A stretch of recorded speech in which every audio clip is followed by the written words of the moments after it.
She told me, "My work husband and I cuddle sometimes. It's platonic. If you don't get it, that's your issue." I said, "You're right." The next morning, I canceled every reservation and gift for her birthday weekend.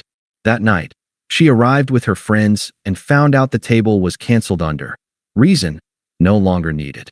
She broke down crying in front of everyone. Hey viewers, before we move on to the video, please make sure to subscribe to the channel and hit the like button if you want to see more stories like this. Thanks.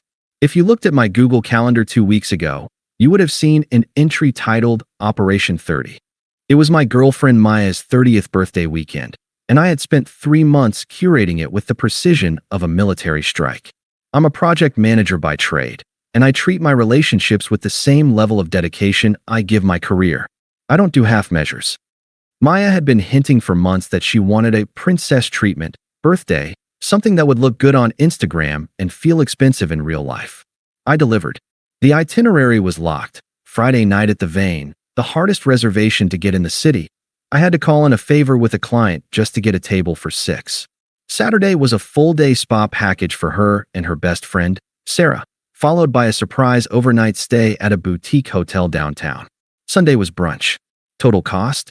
Somewhere north of $4,000. I didn't care about the money. I loved her. I wanted her to feel valued. But while I was securing reservations, Maya was securing an emotional connection with Gavin. Gavin was the work husband. It started subtly, as these things always do. 6 months ago, he was just the new guy in marketing who doesn't know how to use Excel. Then he became Gavin who brings me coffee. Then, Gavin who really understands the pressure of this industry. I'm not a jealous man by nature. I have female friends. I understand workplace camaraderie. But the boundaries started eroding in ways that made the hair on the back of my neck stand up. Texts started coming in at 10:30 p.m. Work emergency, I'd ask, glancing at her phone lighting up the nightstand. No, she'd say, not looking up, her thumbs flying across the screen. Gavin's just sending me memes. He's going through a rough patch with his girlfriend. He needs support. And he needs that support from you? At midnight. She would sigh, that heavy, theatrical sigh she used whenever I questioned her. He's sensitive, Mark. He's not like you. He doesn't repress things. We have a connection. It's purely intellectual and emotional. Why do you always have to sexualize everything? That was her favorite defense, the therapy weaponization.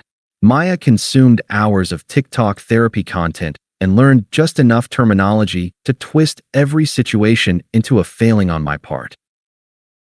If I asked for basic respect, I was controlling.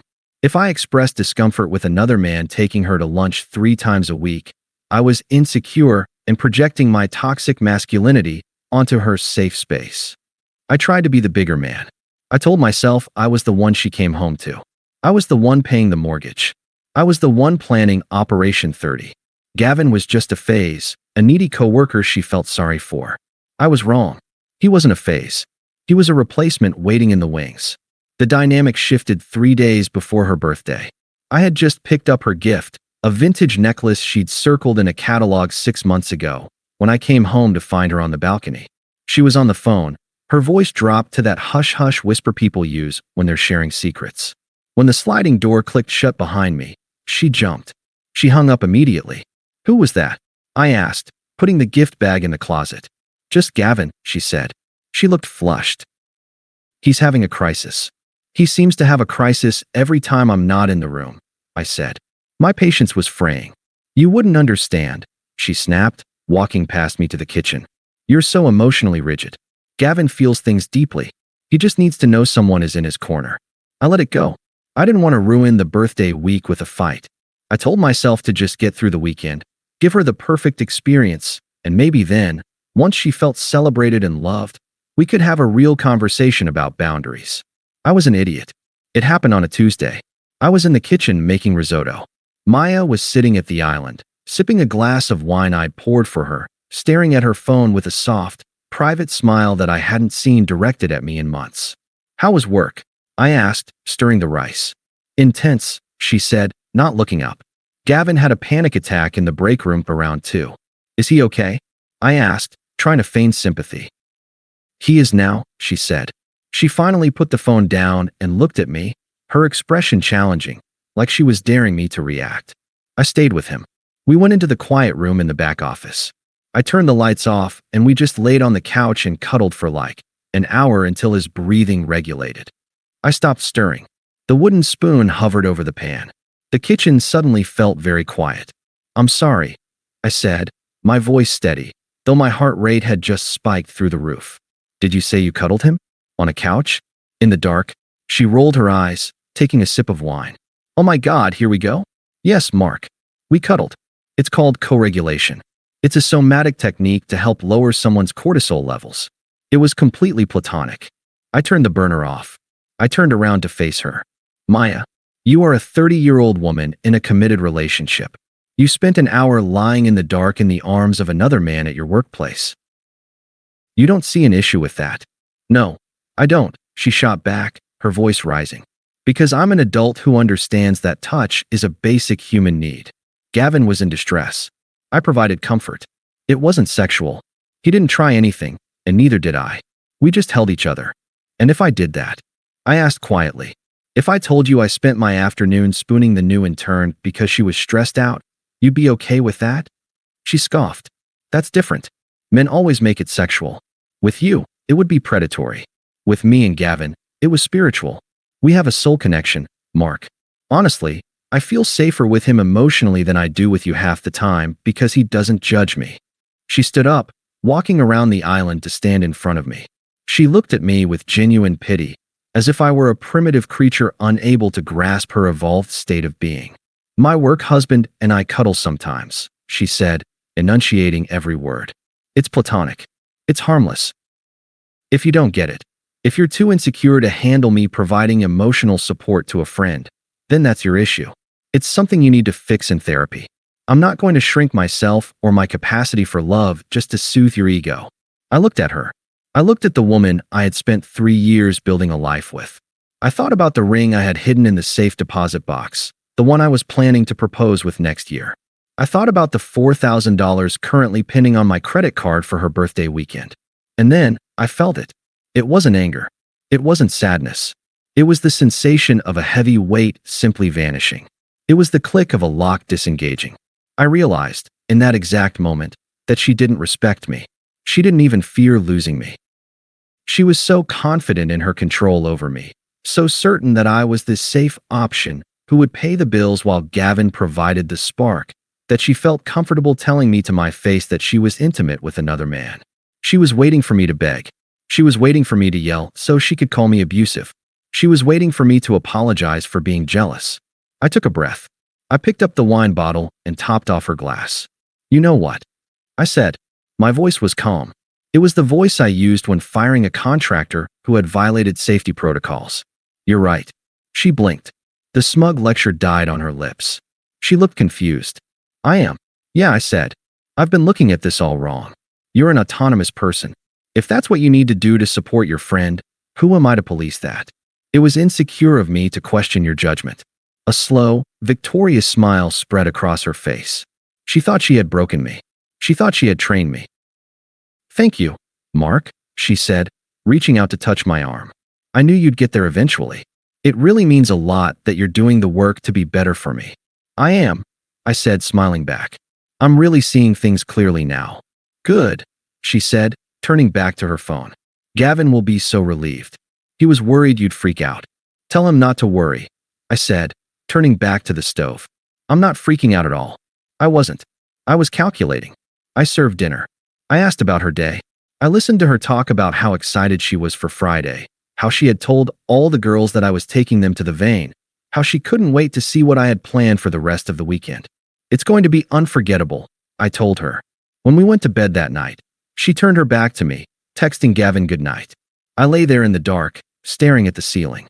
At 7 a.m. the next morning, she left for work. She kissed me on the cheek, breezy and happy, convinced she had the perfect boyfriend and the perfect side piece. "Love you," she said. "Don't forget to pick up the dry cleaning for Friday." "I won't," I said. The moment the door clicked shut, I got out of bed. I didn't go to work. I went to the kitchen table, opened my laptop, and pulled up the spreadsheet titled Operation 30. I picked up my phone. I dialed the restaurant first. "Good morning," I said when the hostess answered. I have a reservation for 6 this Friday under Mark Miller. I need to cancel it. Of course, sir, she said. Would you like to reschedule? No, I said. But I have a specific request. My ex-girlfriend doesn't know it's canceled yet. She might still show up. Can you make sure the cancellation note is in the system? Certainly. Is there a specific reason code you want us to log? Yes, I said. Put it down as reason, service no longer needed. Service no longer needed? She repeated, sounding confused. That's the one, I said. Make sure it's on the screen if she asks. Okay, consider it done. Thank you. I hung up. Then I called the spa. Then the hotel. Then the florist. Then I called the boutique where I'd bought the necklace and asked about their return policy. By noon, I had erased her birthday. By 2 p.m., I had packed my clothes, my electronics, and my documents into my car. By 4 p.m., I was gone. I left nothing behind but the spare key on the counter and the echo of her telling me that her betrayal was my issue. She was right. It was my issue, and I had just solved it. I spent Friday afternoon in a state of unnatural calm. I had checked into a corporate suite hotel on the other side of the city, a place generic enough to be untraceable, comfortable enough to work from. My phone was on the coffee table, face up. I hadn't blocked her number yet. I needed the confirmation. I needed to know the message had been received. Around 4 p.m., Maya texted me. Leaving work now. Going straight to Sarah's to get ready. Can you bring that red tie I like? The one that matches my dress. See you at 7:30. Love you. Hugs and kisses. I stared at the screen. The audacity was almost impressive. Less than 72 hours ago, she had told me my feelings were a psychological defect she shouldn't have to deal with. Now, she was ordering accessories for her big night out, fully expecting me to play the role of the doting boyfriend, the wallet, and the prop. I didn't reply. At 6 p.m., another text. Hey, just checking in. Are you on your way? Traffic is crazy. I took a sip of the bourbon I'd poured myself. I wasn't on my way. I was watching a documentary about deep-sea shipwrecks. I felt a kinship with the ocean floor, cold, pressurized, and silent. At 7:15 p.m., the group chat, which included Maya, Sarah, and 2 other friends, Jen and Qley, lit up. Sarah sent a photo, a selfie of the 4 of them in the Uber. Maya looked stunning in a black silk dress I had bought her for Christmas. She was beaming, holding a glass of champagne, looking like the queen of the world. Caption, birthday queen en route. At Mark, where are you? We're thirsty. I felt a phantom twinge of guilt, a muscle memory of my old self, the nice guy, Mark, who would have panicked at being late. But then I remembered Gavin. I remembered the cuddle. I remembered reason, no longer needed. The guilt evaporated. At 7:28 p.m., my phone buzzed again. Maya, we're at the bar. The hostess says our table isn't ready yet. I thought you pulled strings with the manager. I leaned forward. The show was starting. I didn't answer. I didn't have to. The next 20 minutes played out through my notification screen like a slow-motion car crash. 7:35 p.m. Maya, Mark? Where are you? The hostess is acting really weird. She keeps checking the computer and looking at us. 7:38 p.m. Sarah, text, Mark, you need to get here. Maya is getting stressed. This isn't funny. 7:40 p.m. Missed call from Maya. 7:41 p.m. Missed call from Maya. 7:42 p.m. Missed call from Sarah. I could visualize the scene perfectly. The ambient noise of the vein, clinking silverware, low jazz, the murmur of the city's elite. Maya is standing at the host's stand, her smile faltering, her friends shifting uncomfortably in their heels behind her. The hostess, a young woman probably terrified of ruining a birthday, but bound by the notes on her screen. Then came the text that told me the bomb had detonated. 7:45 p.m. Maya, what the fuck, Mark? 7:46 p.m. Maya, they said you canceled. They said you canceled everything. 7:47 p.m. Maya, service no longer needed? Are you insane? Everyone is staring at us. Pick up the phone right now. My phone began to vibrate continuously. It wasn't just a ring, it was a seizure. She was panic calling. I let it go to voicemail. I could see it. The host is finally turning the screen around or reading the note aloud because Maya refused to believe it. Reason, service no longer needed. The brutality of it was specific. It wasn't family emergency. It wasn't illness. It was a transactional dismissal. It reduced our 3-year relationship to a subscription I had decided to unsubscribe from. And the worst part for her? Her friends saw it. Sarah, Jen, Qley, the women she had undoubtedly bragged to about how well she had me trained, witnessed her being discarded like an expired coupon. 7:55 p.m. Voicemail from Maya, transcribed. Background noise is chaotic. Sounds of traffic. She's outside. Mark.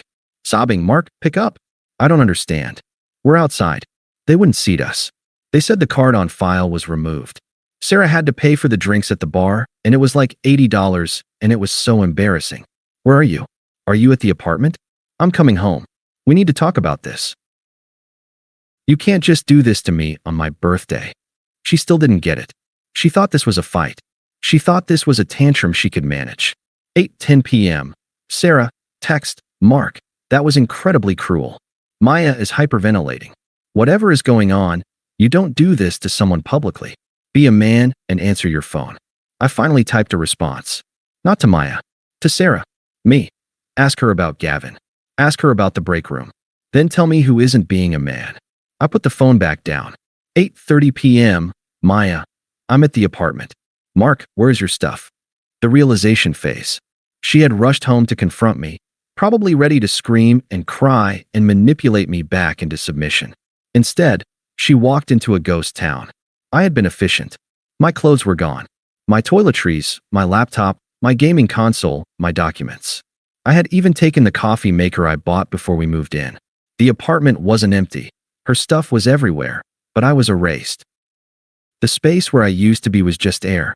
8:35 p.m. Maya. You moved out? Are you serious? Over a cuddle? Mark, this is psychotic. You are blowing this way out of proportion. 8:40 p.m. Maya. Please come back. I'm scared. I don't want to be alone tonight. 8:45 p.m. Maya. Gavin is just a friend. I'll block him if that's what you want. Just come home. It was textbook. First, attack the reaction, you're psychotic. Then, play the victim, I'm scared. Finally, the desperate bargaining, I'll block him. But she missed the point. I didn't care if she blocked Gavin. Gavin wasn't the problem. The problem was that she looked at me, saw my pain, and told me it was my defect. She had broken the fundamental contract of our relationship. I protect you. You respect me. I scrolled through the messages, feeling lighter. For months, I had walked on eggshells, trying to be the modern, evolved partner she wanted, suppressing my gut instincts to avoid being labeled toxic. Now, I was the villain in her story. And God, it felt good. 9 p.m. Maya, fine. Ignore me. But you owe me for the hotel and the spa. You promised me this weekend. 9:15 p.m. Me. I promised my girlfriend a birthday weekend. But she checked out on Tuesday to be single with her work husband. I just finalized the paperwork. Enjoy the platonic silence. It's soothing, isn't it? 9:16 p.m. Maya. I hate you. 9:20 p.m. Me. You're right. I blocked her number. Then I blocked Sarah. Then I blocked Jen and Qley. Then I opened the food delivery app and ordered a pizza from the place she always said was too greasy. I slept like a baby. The next morning, I woke up to a notification from Instagram. I hadn't blocked her there yet. She had posted a story at 2 a.m. A black screen with small white text. The betrayal you never see coming hurts the most. Hashtag heartbroken, hashtag narcissist. I laughed out loud. She was already spinning the narrative. She was the victim. I was the monster who ruined her birthday for no reason. But I knew something she didn't. I knew about the karma that was about to hit her on Monday morning. Because while she was crying on the sidewalk outside the vein, I had sent one final email. Not to her. To Gavin's wife. I didn't just leave Maya.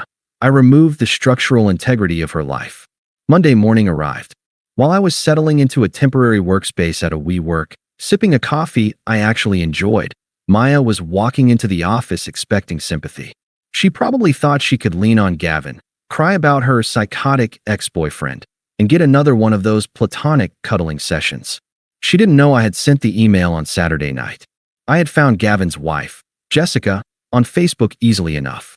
My message to her was short, factual, and devoid of emotion. Subject, Tuesday afternoon. Hi Jessica. I'm Mark, Maya's now ex-boyfriend.